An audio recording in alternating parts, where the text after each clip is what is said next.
If you're a pet parent, you know it is tough enough to find care for your pets when you go on vacation.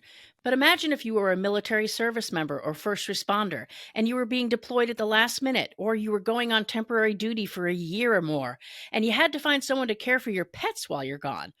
On today's episode, we dive into the inspiring story behind Dogs on Deployment, a remarkable organization dedicated to ensuring that no pet is left behind from our nation's heroes. Join us as we talk with Alisa Sieber-Johnson, the visionary co founder who turned her personal challenge into a nationwide movement. Discover how Dogs on Deployment provides critical support to our nation's heroes, offering a network of pet foster homes and financial assistance to keep beloved pets safe and cared for during their service commitments. You won't want to miss this heartwarming episode about the powerful bond between our nation's service members and their pets. Tune in to learn more about dogsondeployment.com. Here we go.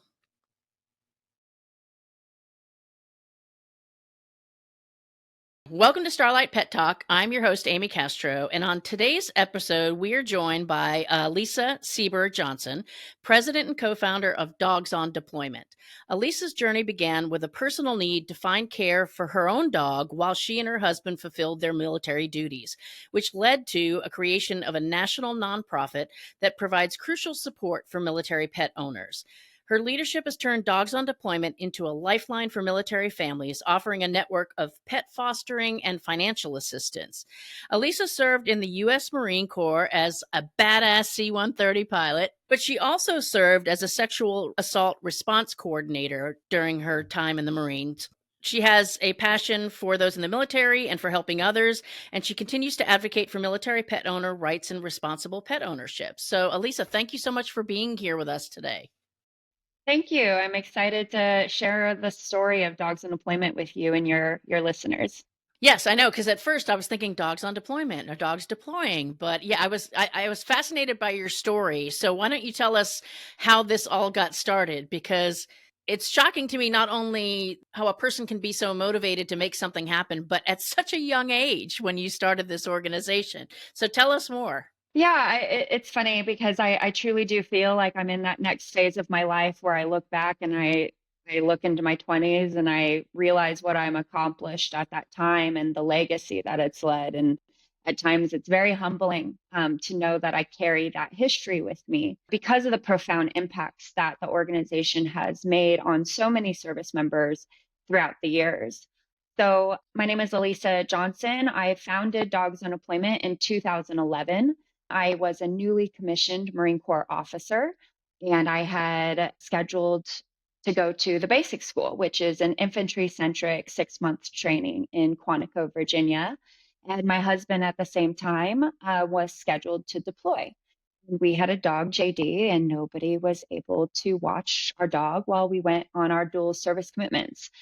And it got us into this real big predicament where we were looking at professional boarding and kenneling, but I mean, we're talking, thousands of dollars for 6 months. On top of that, my dog had horrible separation anxiety. And so it really didn't feel like a kennel was a feasible option. My family lived in Hawaii, so they were not an option. And our other relatives were not in a position to take a dog. And so we just didn't know what to do. And we were extremely lucky that we had a distant relative that heard about our story.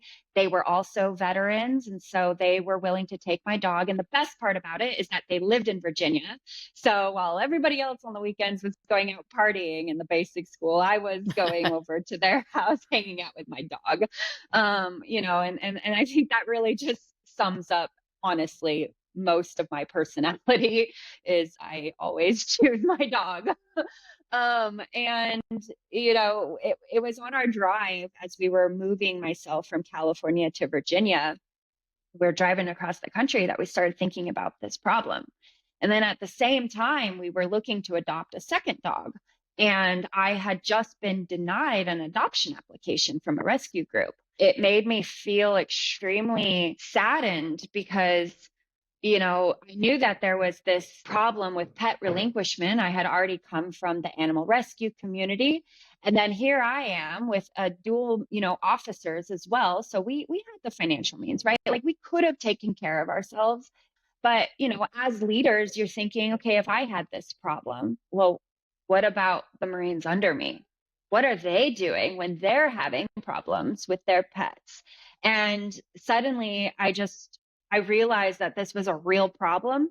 And I bought an HTML for Dummies book from the Barnes and Noble in Alexandria, Virginia. And that weekend, while I was waiting to check in, when I had my Xbox and my laptop, and I coded the first website for dogs in employment, and the rest is history. You're a motivated woman, for sure. The Marine Corps would agree, I guess. Yes, I was married to Marines, so I know that personality. Who is the program open to when it comes to that need for finding someone to take care of my dog?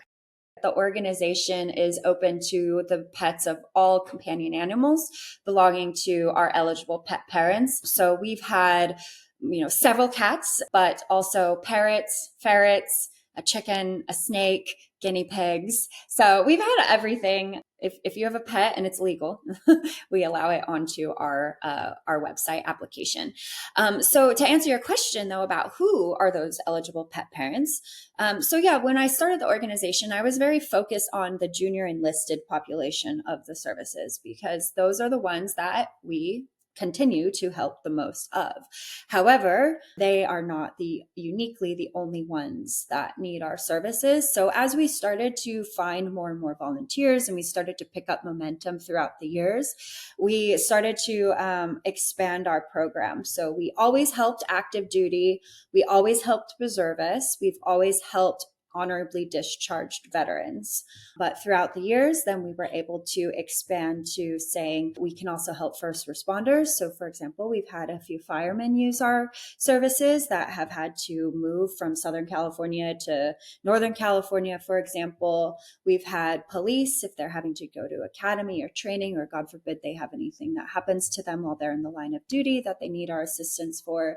And we also helped a few nurses and medical personnel during the COVID pandemic. We had one civilian, for example, that went on to one of our hospital ships that we were able to assist. And we also help just general service employees of the United States government or government contractors that are deploying in support of a military operation. So essentially, if you're doing something for the benefit of the United States military that requires you to take, yourself away from your pet ownership and you're in need, we look at your application.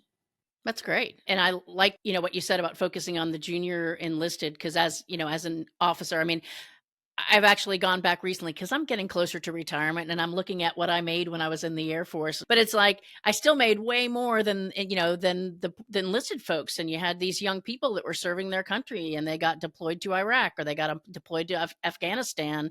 And it's like nobody can afford that. I mean, it's hard enough to afford boarding at all, let alone for 6 months on a sergeant's pay or airman's pay, whatever it might be. It's pretty much impossible. Yes, our military deserves our support wherever we can give them. Definitely, definitely. So when you started the organization and obviously you were on active duty trying to start the organization at the same time, what were some of the challenges that you faced that you had to overcome getting the whole program rolling? Oh, they were endless. I'm sure. And honestly, the biggest challenge was the military itself. It was a huge conflict of interest. So myself as a flight student, as a young new Marine Corps officer, I was doing something that was extremely frowned upon because it was like a conflict of interest to my duties. And so I had a lot of uphill battles just in starting the organization to begin with, where my leadership highly encouraged me not to pursue, representing myself in conjunction with a nonprofit because there's actually restrictions against active duty service members being able to endorse or represent a nonprofit organization. So I always had to toe the line.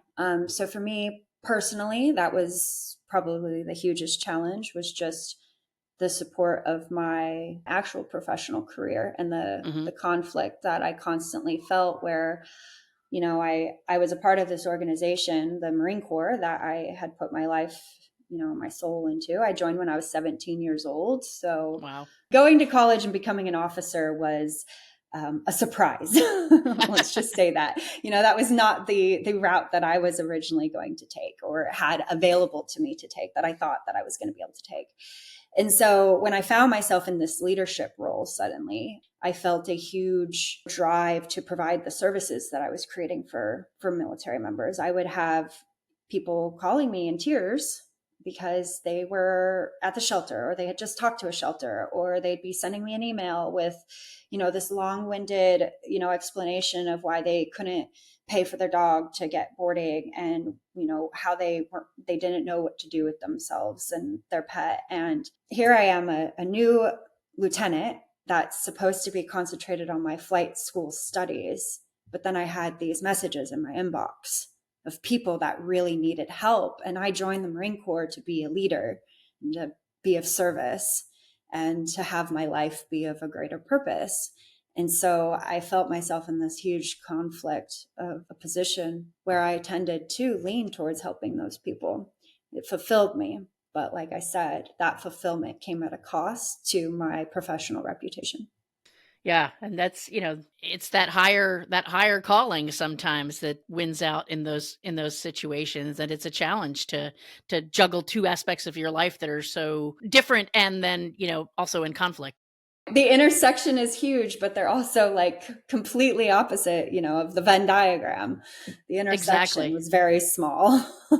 Yeah, and I hope people who are listening to this hear that. When you think about the animals that are in shelters, oftentimes we think about, animals that are picked up at strays, or, people that don't care about their pets and quote unquote dump them in shelters. And I know that, in my personal community, we don't have a big military population. So having volunteered in shelters, it's not like we saw lots of service people in, but I think it's pretty sad when you get to a point where somebody has given up their life to serve their country, and then they have to give up their pet and basically leave it at a shelter because there's, prior to your organization existing, there were a few options. If you didn't have friends or family that wanted to take your dog for a year, which is a long time, or for an undetermined amount of time, that's basically your option. And that's really, really sad. And it's awesome that you've been able to fill that gap.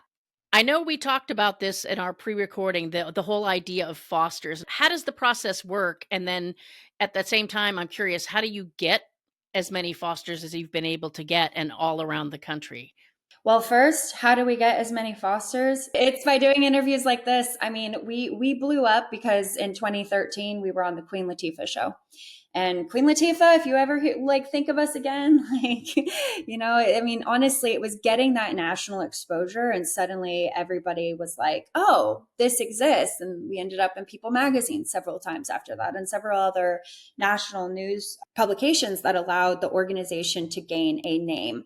But with that momentum, also you need to have the organizational capacity to be able to build upon that momentum. Yeah. Unfortunately, as a volunteer organization that then went through the pandemic, it's very difficult to keep that momentum driven. So we are now at that point of time where at one point in time, we had a huge amount of fosters in our system. And I felt very confident that, anybody that came to our organization that needed a free boarding home for their pet while they were on service commitment would be able to find one. Times have changed. Now I don't have that mobilized volunteer force that I used to, and we're looking to regain that because we need it. So what is a foster? Well, you kind of come out from it. I think we can look at this from the rescue community, is that a foster is somebody that takes in a pet that needs a temporary home. Now, the difference between a rescue foster and dogs on deployment, we don't actually use the word foster. We use the word boarding, because we think of our volunteers more as boarders than fosters. The pets that go into your home have an owner. They have some place to return to. And so the relationship there with the pet is also different. But when you become a boarder to our organization, the process is as simple as signing up. You complete a profile that lists your home details, who's in your house, what kind of pets do you have, are you an active family, do you live in an apartment, do you have a house with a yard, the details that somebody looking for a home for their pet would want to know. And then you're basically just listed.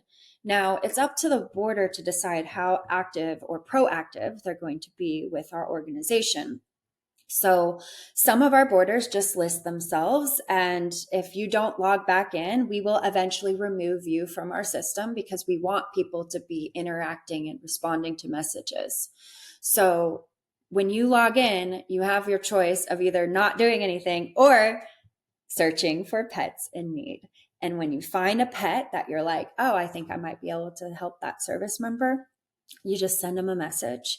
And that's how you start the communication. So it's really important for our borders to realize that when you create an account and you're listed, and if you leave, that's going to be the end of your experience, because our organization does not contact you to put a dog or something into your home. It's up to you as the border to contact pet owners that you think you can help. And then vice versa. When a pet owner is approved and able to use our application system and our network, they're able to send direct messages to borders. So if you receive a message as a border, we want you to log in, check that message, and respond to it. Either, yes, I can help you, or yes, I want to talk more, or no, it's not the right fit for me at this time. Okay. So basically you're providing a platform and then also some pretty extensive, I know, because I do want to talk about the application process, but the platform and then the screening process to put these people in a room together, so to speak, and give them the opportunity to make those connections. But both parties need to work it. Can if I'm a service member looking for somebody for my pet, can I go and look for people as well and reach out to those people, or is it only the other way around? Exactly. They can connect with another. Remember, I started this organization in 2011. So this is pre-Rover or pre-care.com. It's the very early days of the Airbnb model. Sure. And so I actually based my site off of match.com. Okay. So I always said it was a match.com for military. And to be fair too, we did have a pet owner that they used a border, and they fell in love with the border's roommate and got married. It was a real thing. So we do have one match.com success. That's hysterical. Yeah, that's funny. Well, yeah, people who like dogs, it's just or pets. It's kind of that you already have that in common. So that's right. I mean, we do have primarily single military on our website as our primary demographic. I'm not saying anything. these are the facts, because they don't have other people able to help them. And they are the ones that are most at risk. They're the ones that we have to help the most because they don't have people to rely on. Yeah, it's definitely just such a great option. And is there a cost involved to the military member, or how does that work as far as, if I'm going to keep somebody's pet for a year, am I getting paid for it? Am I getting reimbursed for expenses? How does that work? That is a fantastic question. And probably the one that we try to emphasize the most is that Dogs Employment is free to use for the service member, meaning that you cannot sign up to be a boarder on our website and then ask a service member for a boarding fee. You can't say, hey, I'll watch your dog, but pay me $10 a day. That is not allowed. What is required by the pet owner is that before they give their dog to the border or their pet to the border, that they have had an agreement in place, and we try to help them. We try to provide some resources on our website through what we call a boarding and care plan. That is essentially a long instructional document for the border of what the pet owner's expectations are for the care of their pet when it comes to their feeding, their food, their exercise, their health, etc. But part of that being the expenses. And the pet owner is required to remain financially responsible for the care of their pet during their service commitment while in boarding. Meaning, if the pet has to have grooming done, they need to be sending, money to the border to either reimburse, or they need to be paying the groomer directly. If the pet needs to have something done at the veterinary's office while the service member is overseas, we actually recommend that before they deploy, they leave a credit card authorization with their veterinarian prior to leaving. So that way, if anything happens, that they can just bill the pet owner directly at the time of the incident and not worry about reimbursement to a border that has to put it on their card.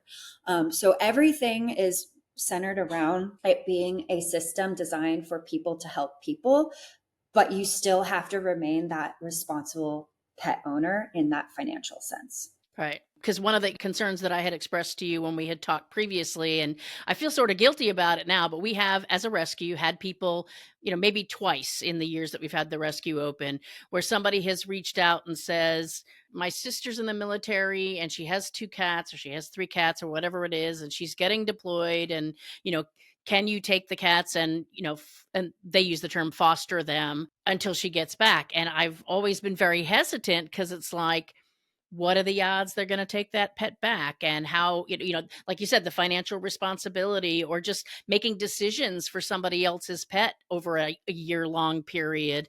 But it sounds like you guys have obviously thought of all that and at least have those structures in place so that as the two parties go into this arrangement, that they go in with their eyes wide open, or as wide open as we can be. Obviously there's going to be things that happen in life that are not always predictable, but it sounds like you've thought about a lot of the caveats or contingencies that could happen.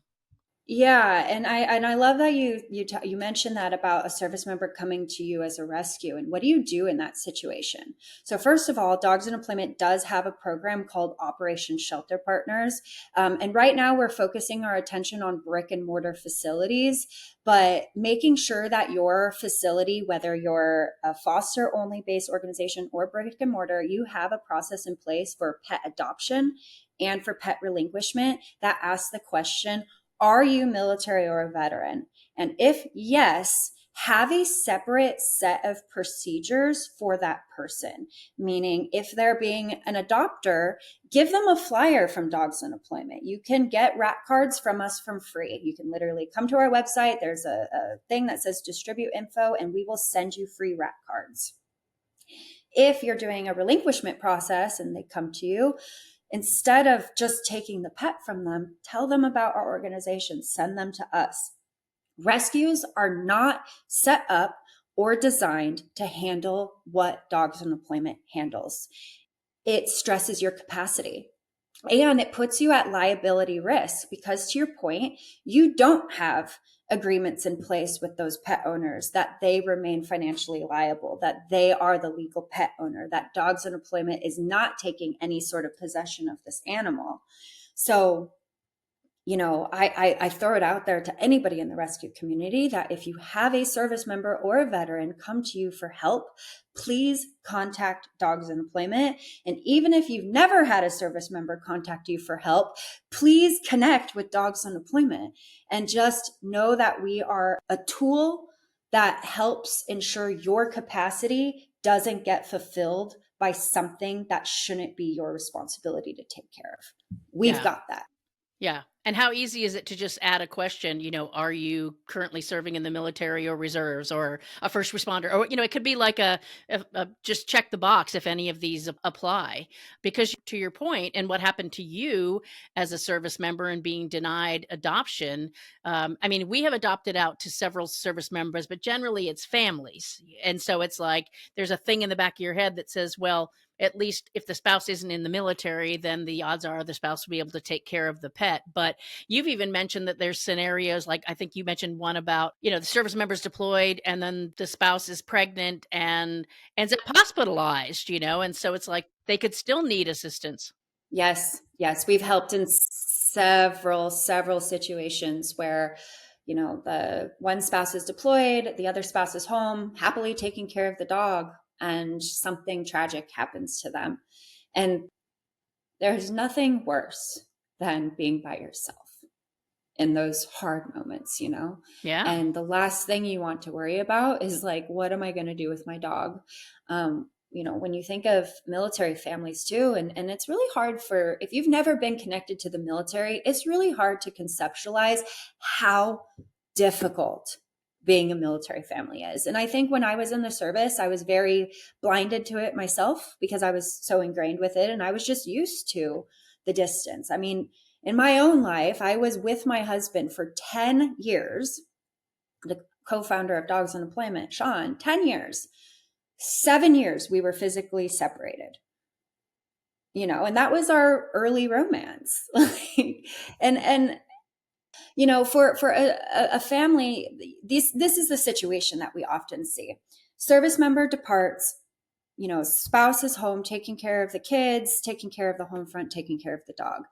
And either they have an emergency that requires hospitalization or their parent has emergency and suddenly they have to leave. Or another situation is like maybe they don't have kids but they're keeping a house that is draining them financially that they don't need because that service member is deployed and that spouse can go live with their parents or live someplace else, but they can't take their pet with them. And it's like, you really have to look at all of these individual situations and say, okay, do we have the capacity to help? Do those people need help? Are we making a positive benefit for this service member's peace of mind, which is in our first, few words of our mission statement is to provide peace of mind? Then yes, if we have the ability to assist, we will do all that we can. With that said, we do have a very strict eligibility process because we also want to make sure that the people using our website are in fact in need, and we're not getting people that are just, hey, I'm going on vacation, or I don't want to take care of my pet because I'm just an irresponsible pet owner. Those people do exist. We cannot be naive to that. And so that is where our screening process and our executive director does a fantastic job of making sure that every single service member that comes to our organization for assistance is being looked at on an individual case-by-case basis.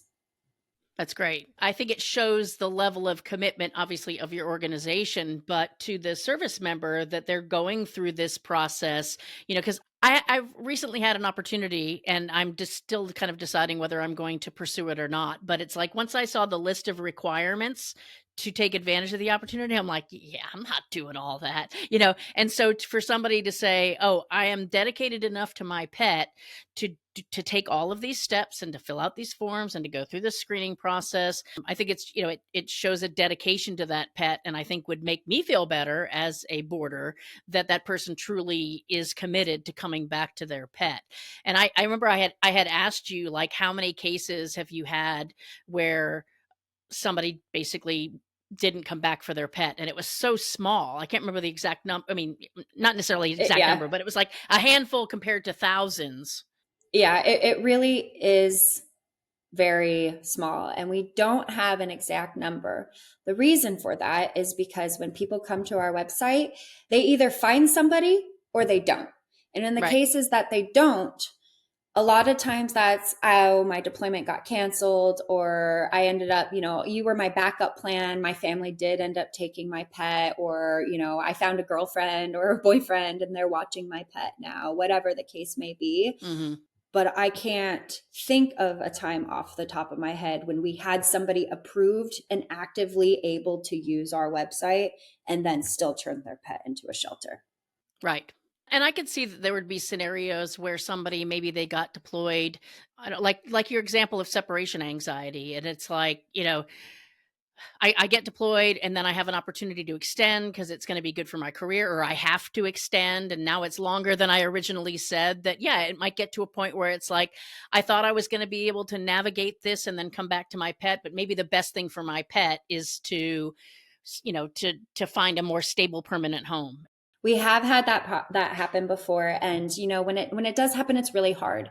But every single time it has happened, it has been like a conversation where the executive director is talking to the boarder that's talking to the pet owner, and I'm talking to our ED, and we're making a decision of like, okay, how are we going to approach this?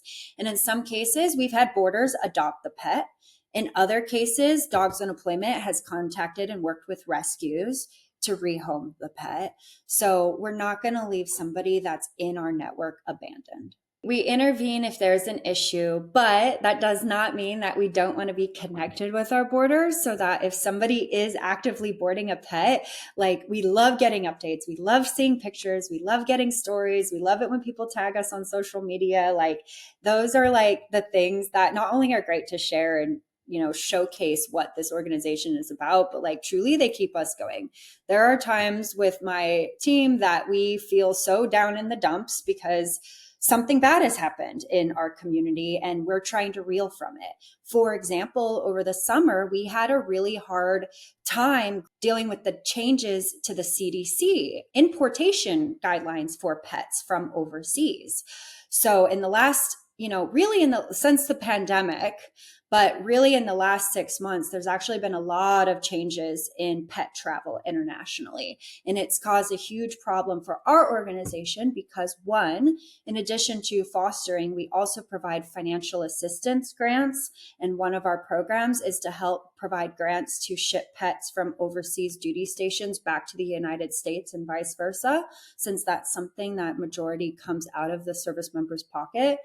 However, because of airline costs going up tremendously since the pandemic for shipping, but also new regulations are putting pets out of the passenger holds and into cargo, which means you have to ship them in a separate system, which is much more expensive.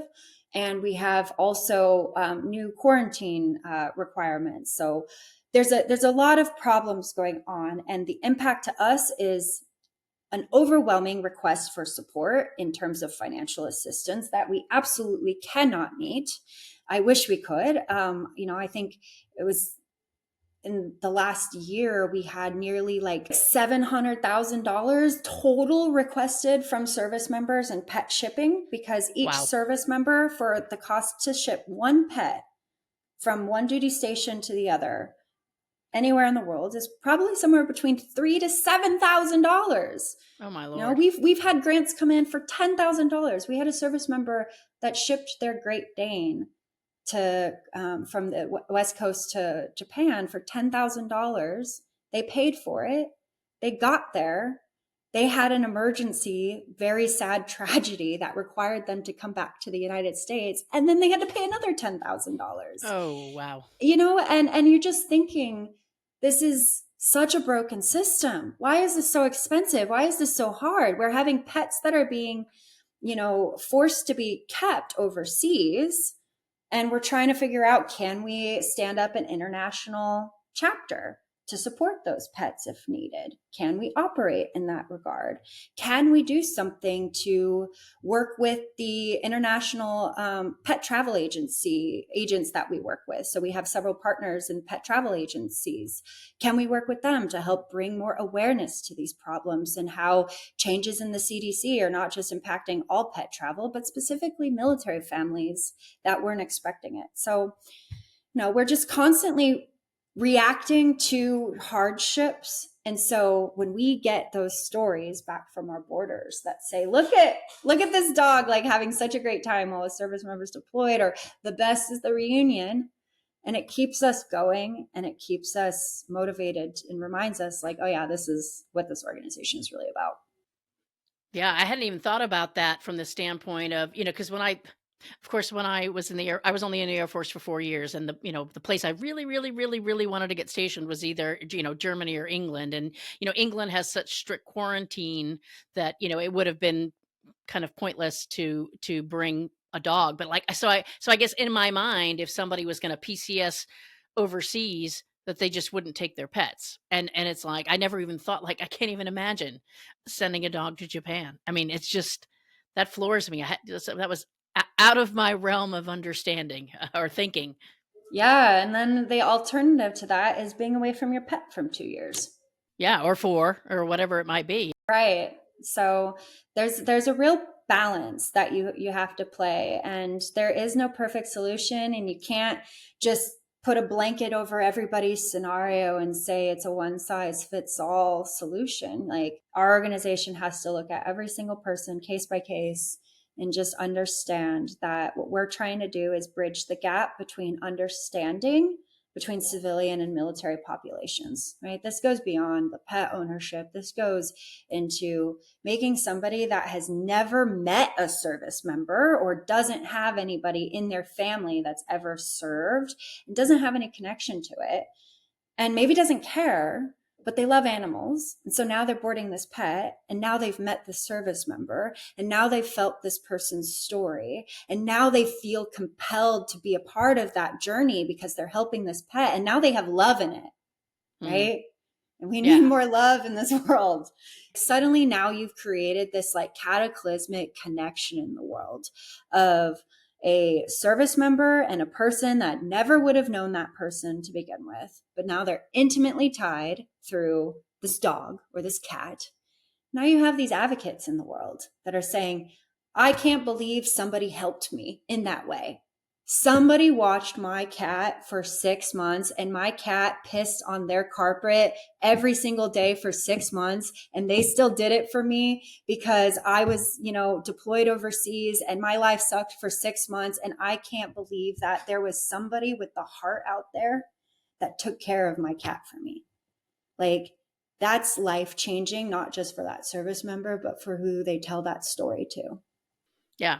Well, and that's a good point, is that it's not, animals are animals. And I know I run into this with fosters too, is that, you're going to face challenges potentially too. So you have to be prepared for that. But the end result is worth it, because you look at what was the alternative for that person and for that pet, ending up in a shelter or possibly being euthanized or something like that, if that person had no other alternatives but to turn their animal into a shelter. So, and I'm sure you've got probably tons of, other than a marriage, I mean, that's kind of hard to top that. But is there any particular success story that jumps out, that you would want to share? Yeah, absolutely. Actually, this year we had a story. You can read about it on our blog, Frontline Tales.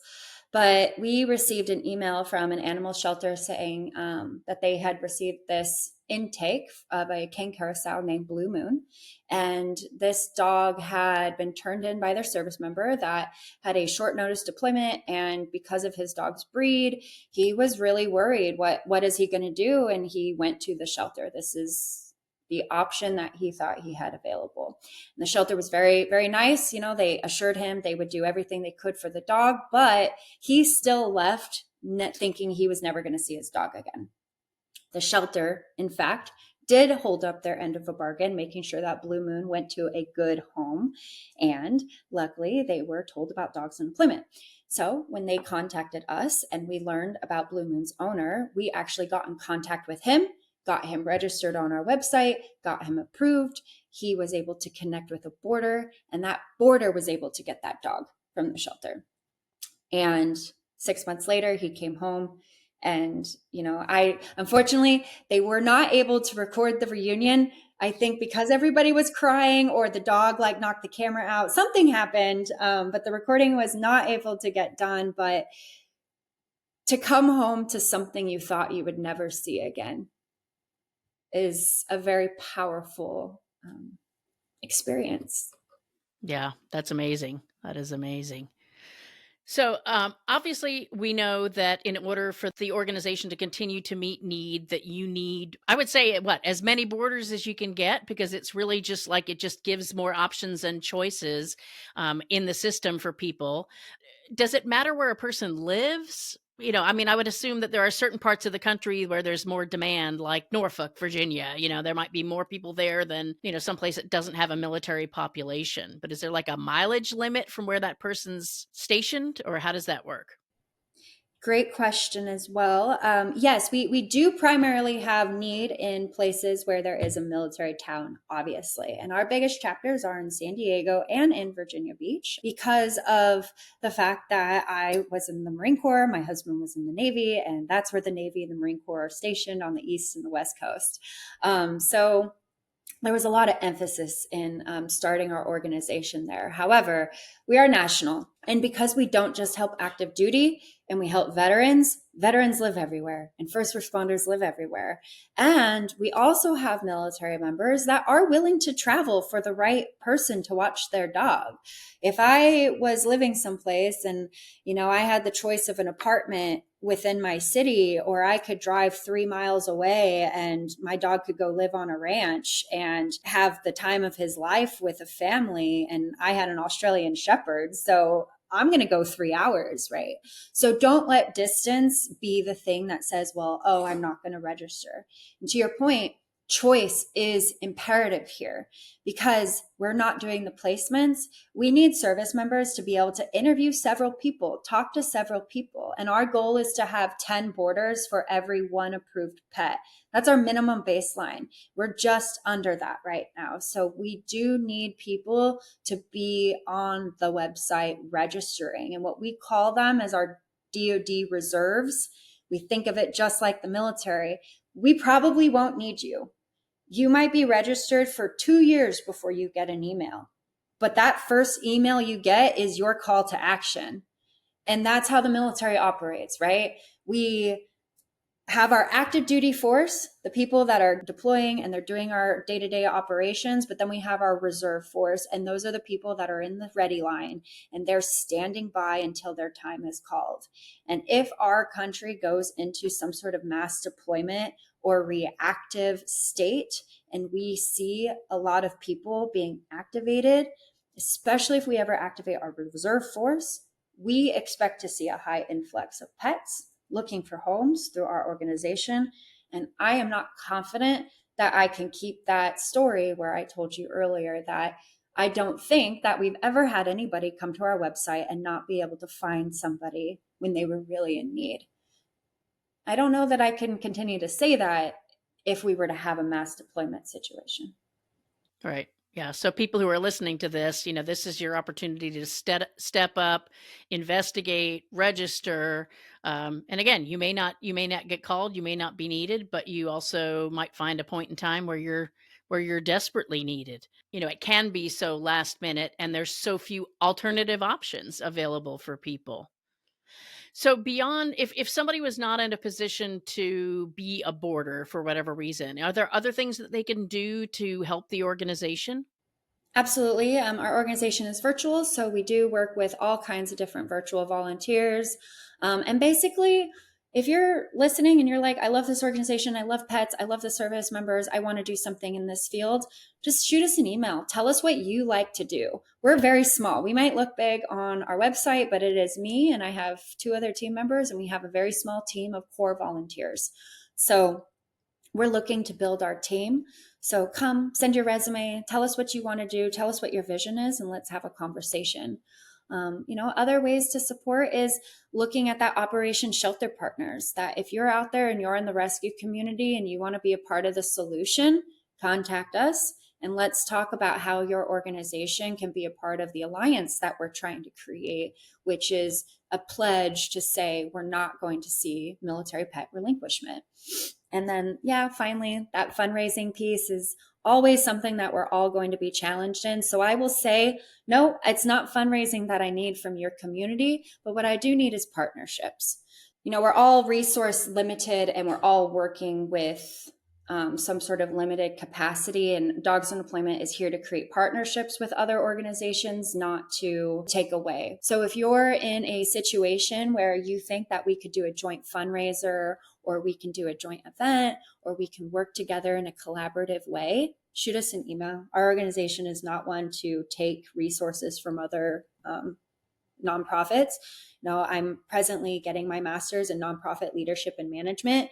And, there is so much opportunity out there for all of us. We just have to find the right tools and the right avenues to make that opportunity accessible to everyone. The other reason why we want to have a large database of DoD boarders is not only to better serve our service members that might need us, but if I have to be completely honest, when I started this organization in 2011, I was a foster parent first. I would pick up every stray dog on the side of the road and I would foster it. And, what I realized very early on was recruiting and retaining foster parents for rescues is so incredibly difficult.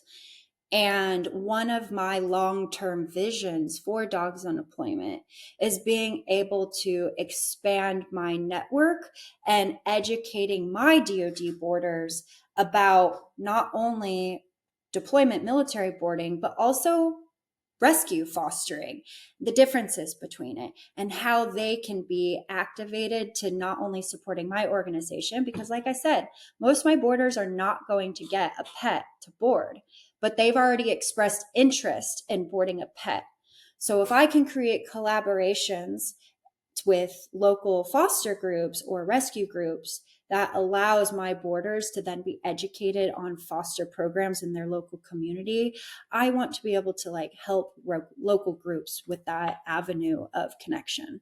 It's not on our capacity or our abilities yet, but it is something that I'm actively trying to figure out how I can include in our future expansion of our Hero Pet Boarding Network, which is something I'm seeking grant funding for, as well as corporate sponsorship for. Awesome. Yeah, definitely. So I have to ask, what's next? What's on the horizon other than obviously getting more boarders? Any other new programs or new initiatives that you want to share? Yeah, we each year do what's called our American Hero Pet of the Year and DoD mascot competition. And this is a contest where it's photo based. So, of course, we're looking for cute photos of military pet owners or military pets. But more so, it's a storytelling contest. It's a ability to connect our civilian populations with the meaning behind pets of our service members, and really diffusing that maybe negative perception of like, oh, well, no, you're in the military. You shouldn't have gotten a pet in the first place. Okay, and I've said this before, valid for some, not valid for all. That is not something that can be a blanket statement for all service members. And so this contest is really about showcasing the importance of pets within our military community by showcasing real stories along with super cute pet pictures. So in November, we'll be opening up our contest for those pet photos. So I'll say to your network, if you have ever adopted a pet to a service member, or if you are a service member or a veteran with a pet, and you would like to work with our organization in a awareness and kind of marketing piece, then I invite you to either recommend that somebody applies for our contest or apply yourself, as well as if you are in a pet industry, if you're a business owner or work for a brand, or are an ambassador or influencer or something, we'd love to work with you. We are looking for prize sponsorships for products for our top 3 contestants. So that is another way that we could work together on that. And then all of our contestants, they'll be closed up by the end of the year, and public voting will be available in January. So we ask that everybody come to our organization, give us a like on Facebook and Instagram, and please vote for your favorite contestant when they're posted at the beginning of the year. Awesome. Looking forward to reading those stories and seeing those photos. Well, Alisa, thank you so much. Well, number one, thank you for your service, and thank you for your service to service members and our other heroes in not only creating but running this organization for as long as you have. And I'm so glad that we've had this opportunity for you to come on the show and open everybody's eyes to, number one, the need, and number two, the services that you have available for both service members and boarders. I really, really appreciate you and everything that you do. Well, thank you so much for letting me talk about my favorite pet passion project. Awesome. And for everybody that's listening, we're going to have links in the show notes, but make sure you do go out and check out Dogs on Deployment and look for those opportunities to get involved. I think so many times it's real easy to sit on the sidelines and say, somebody should do something. Who's going to do it if you don't do it? You need to be the one. Don't wait for somebody else to step up. So at least go check it out, see what opportunities. It sounds like there's lots of options to get involved, depending upon your interest, availability, and skills. So make sure you do that. That's my challenge to you for this week. And other than that, we will see you next week on another episode of Starlight Pet Talk. Thanks for listening to Starlight Pet Talk. Be sure to visit our website at www.starlightpettalk.com for more resources, and be sure to follow this podcast on your favorite podcast app so you'll never miss a show. If you enjoyed and found value in today's episode, we'd appreciate a rating on Apple. Or if you'd simply tell a friend about the show, that would be great too. Don't forget to tune in next week and every week for a brand new episode of Starlight Pet Talk. And if you don't do anything else this week, give your pets a big hug from us.